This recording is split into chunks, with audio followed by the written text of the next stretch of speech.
Hi there, Alan Reece with Frank and Kraft. Here speaking today with Sandy Dietrich. We're going to talk a little bit today about CCRCs, continuing care retirement communities, as well as the differences between independent living and assisted living and making that decision. Right. How are you doing today? I'm well, thank you. How are you, Alan? I'm doing well. Great. So educate us a little bit about what is a CCRC and when does that make sense? Yeah, CCRC is an acronym. Okay. It simply stands for Continuing Care Retirement Community. Okay.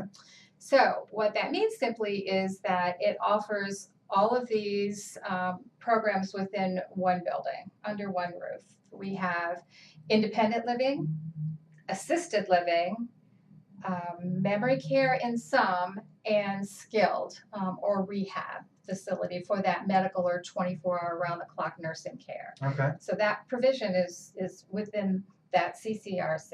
Okay. And what are some pros and cons of going to one of these continuing care retirement communities? Well, I don't know that there's so much a con unless you're considering the preference for the individual. Okay. In every case I see where people are looking for a place to stay, another person may say, wow, I never would have chosen that one. But it totally is subjective.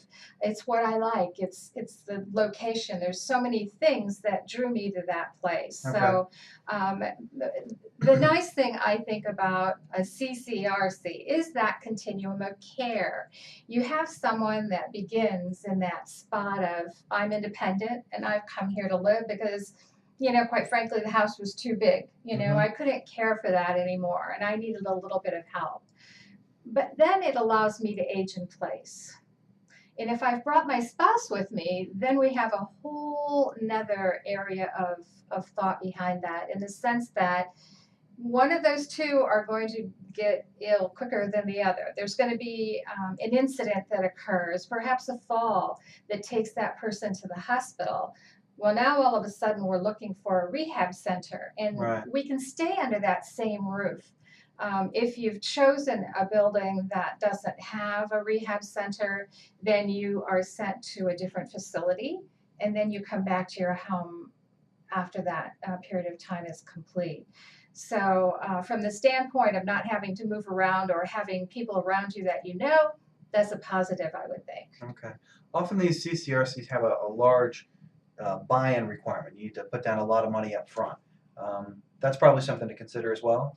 It is, and what I have found in we make so many trips to these buildings to make sure what's going on, what are they doing different this year, and what I find is it's always changing, and it's different from building to building. Okay. Not all buildings have buy-in, and maybe their buy-in is only for their independent living, Okay. or and leasing is fine throughout the rest of the building. Skilled care generally is Medicare or Medicaid. There's a payor source generally for the skilled or the rehab section. Sure.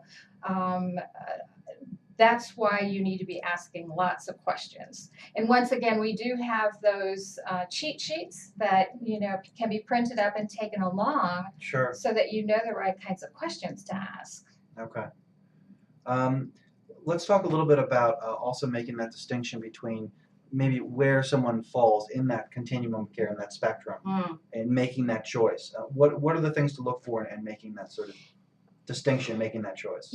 Fortunately, there's help within that building. Wherever you go, they're going to be helping guide that, because obviously they don't want someone in an independent living setting that really is requiring or needing a lot more care. Sure. So if you're needing bathing and those kinds of helps, they generally do an assessment beforehand so that they can determine what level of care you're going to be. Okay. And I find with assisted livings, that term level of care is something that you get used to very quickly, because that's the phrase that's used.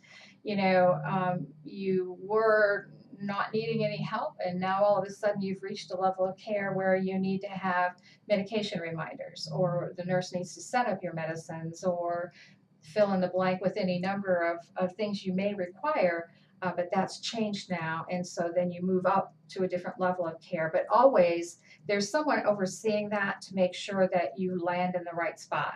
Okay. I just wanted quickly. Often we use expressions, and that we in the industry know what they mean. And often folks sort of coming into it as looking for care don't. And the reason I brought this up is there's an expression we use, ADLs, activities Oh, of daily yes. living, Mhm. and these are sort of the core sort of functionality that people have as they go through their life. I wonder if we could just maybe talk briefly about that and sort of how that plugs into that continuum of care. So, Sure. what is an activity of daily living? Basically, those are your getting up in the morning, bathing rituals, getting dressed, the shower versus bath. Are you safe doing that? What kind of needs do you have when you're doing that? Those specific activities. And then to make it even more complicated, you have IADLs, which are the instruments of daily living, which include medication management, Okay. using a telephone. Those kinds of things are separate from the activities of daily living. So, And generally, as people have more difficulty with these activities of daily living, there's a greater degree of care that's needed to help them on a daily yes, basis. absolutely. And so, when that assessment is done, they are actually looking at the activities of daily living. So, how much help do you need getting up off that chair? Okay.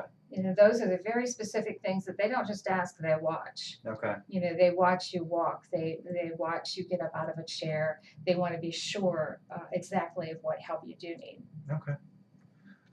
Sandy, thank you so much for joining us today. Oh, you're welcome. It's been my pleasure.